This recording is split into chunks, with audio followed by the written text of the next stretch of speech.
welcome to a new episode of Eldest Daughter Saves the World. We're so excited you're here to tackle a little bit of life's problems with some humor, some good advice, and just some friendliness. Enjoy!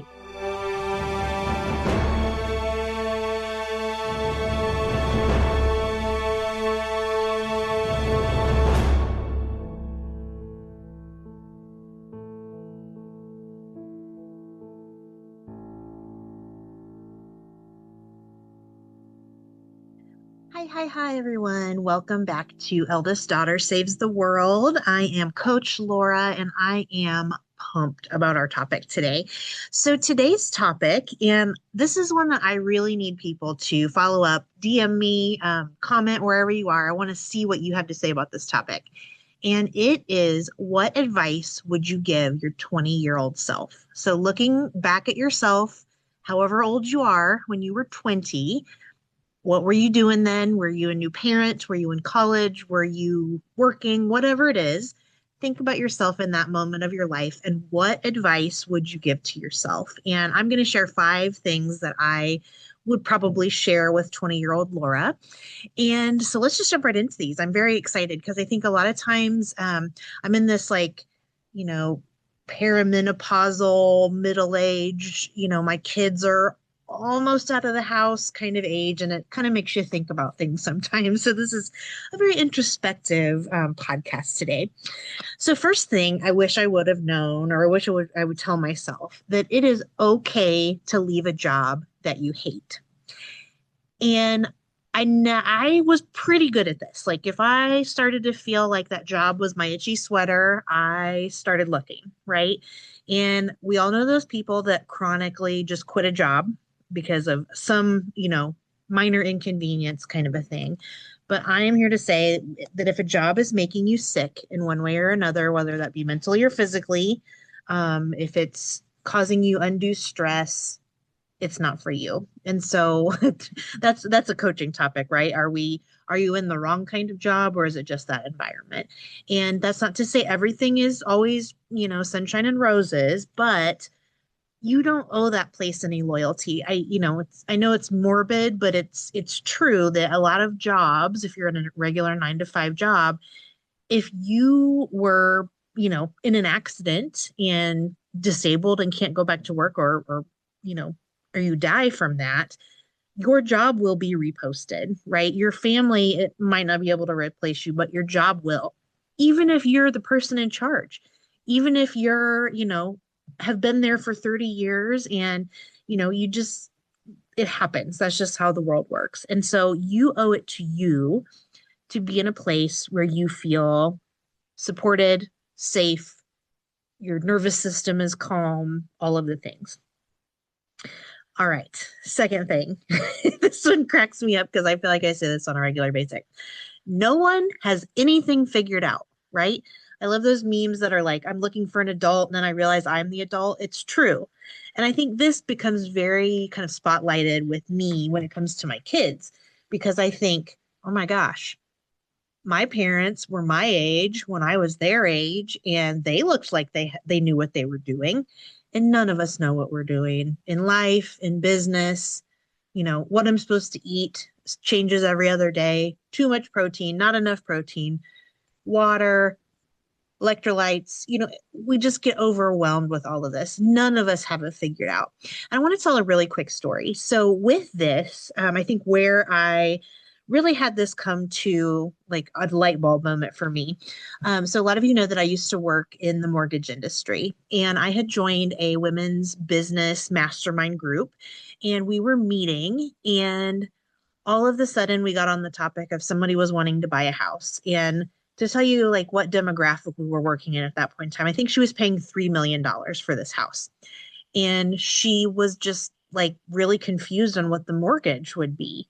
And so I sat down and figured it up for her, and she had no idea that that was actually a manageable payment for her based on that amount. And I thought, this woman runs a multi-million-dollar business, but when it comes to her mortgage, she has no clue. And so that really opened my eyes that, my gosh, these people that are, just at the top of everything, they don't know. They don't know just like we don't know, right? And I think we all kind of catch ourselves in those moments of like, I have no idea what I'm doing. And that's okay. We're all in the same boat together. Third thing that I would tell myself, there's no perfect time to do something. You just have to start. And I think this is something that, I want to start a business. I want to, I want to have kids. I want to buy a house. I want to do all of these things. Now, you could make an argument that there are some things that are good to have in place before you do certain things, but you can also get yourself in a tailspin of researching, prepping, waiting for the right time. And I feel like you kind of tip over too far the other way because conditions are never going to be perfect, right? I think about, having kids. You're not prepared for that kid when it comes, no matter how old you are, no matter what the situation, right? Now, do you want to wait until you're maybe not 20 years old to have a kid? Yeah, maybe, maybe not. It just depends on you. And so I think that you just have to kind of jump in with both feet and go for it. And I will say, for the most part in my life, that has served me well. I've never had a spot where I've just absolutely regretted, jumping into something and starting something. All right, fourth thing here, your daily habits compound more than things you do occasionally. So, what do I mean by this? I think that probably the easiest way to understand this is money, right? We all know that money and compound interest, that's how people end up retiring with millions of dollars. They steadily save over and over, and it may be smaller amounts. And then over time, that accumulates, it gets interest, all of that stuff. The same applies to other things in your life. And I'll use myself as an example. I have a horrible Diet Coke addiction. If you are around me for 5 minutes in person, you know that about me. And how did I get that Diet Coke addiction? Well, it started out with I had a Diet Coke with lunch. Okay, that's lovely. And then it started out with I have a Diet Coke at dinner. And I really like that. So that keeps going. And then I decided I needed one in the morning because caffeine. And then my husband decided he would start getting me two when he goes to McDonald's. And so it just compounded and compounded. And that didn't happen over a month, right? That happened over several years. And so now I've got to undo that knot, which I'm not trying very hard at. But, you know, when you do have those habits, and this is also, I think a lot of things with our health can be this way that, we didn't realize that every night we have a little sweet treat for ourselves and then all of a sudden we're on the borderline of being a type 2 diabetic, right? That happens. So just those little things that you can pick up, good or bad, really accumulate over time more than, when you're 20. I'm again going to use a generalization here, but I'm going out drinking with all of my friends and, that's terrible. Well, if you're only doing that, every so often and it's not affecting your daily life, then okay, you probably aren't going to have a lot of liver damage from an occasional night out. But if you're drinking, a bottle of wine every night, that could affect your health. And so just thinking about those daily habits. And you all know that I'm very big on the people that you surround yourself with. And so our fifth thing that I would tell my 20-year-old self is that people are going to come and naturally flow in and out of your life. And it's not necessarily a bad thing. I think about all the people that I've met along the way, especially since I was 20. I had sorority sisters, and I've kept really close touch with some of them, and some of them I haven't seen since I graduated college. And then I had, my grad school friends, and I, have a core group that I keep in touch with, but really we've all moved away. I'm the only one that still lives where school is. And, so those folks have flown in and out. And yeah, social media helps us keep in touch a little bit better, but it's also really interesting, how that works. And I think people will also come in and out of your life. So you may lose touch with someone for a while and then something brings you back in. I know I had my friend Cheyenne on the podcast back in the end of last year, and she is one that we were connected and friends, but not necessarily like hanging out all the time. And then when I opened the yoga studio, she had made a decision to start doing yoga for herself, and we just started hanging out again. And now she's like I'm her barnacle. I'm stuck to her. And I love that analogy because that's how I am with friendships. It's the Cancer astrological sign in me that once I'm your friend, I'm your friend. Sorry, we're best friends. So and that's not to say that every person is my best friend or anything like that, but the people that I value and that are dear to me will stay dear to me for a long, long time. And so, I think that's just something to understand. And especially as you're 20 and you're working in a job and maybe you have a job best friend, and then you leave that job with every intention in staying in touch with them, and life just happens and you kind of float away from them. And then you realize it's been a year since you've seen them. And then they have a major life event happen and they move away, or, just all of those things. Life happens.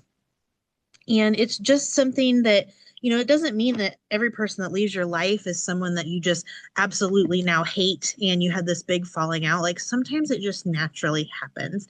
And it does not mean that you are, it's not bad or good, is what I'm saying.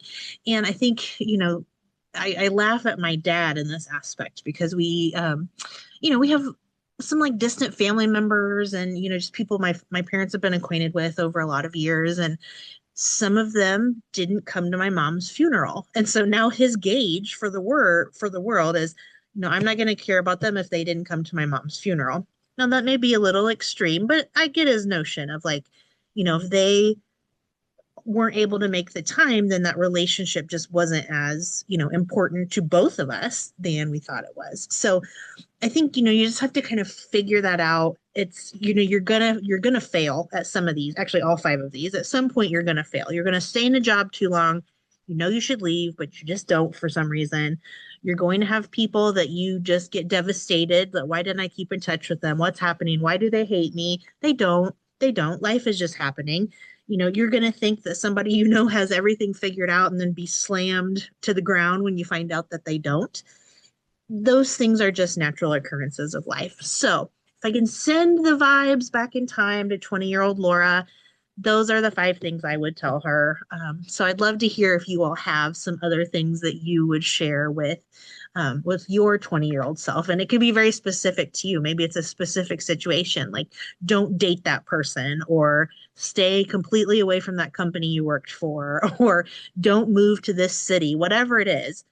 Just let yourself have that grace of life experience and chalk it up to you were supposed to learn something from those situations that we all find ourselves in. And with that, I hope everyone has a great week. We will see you next time.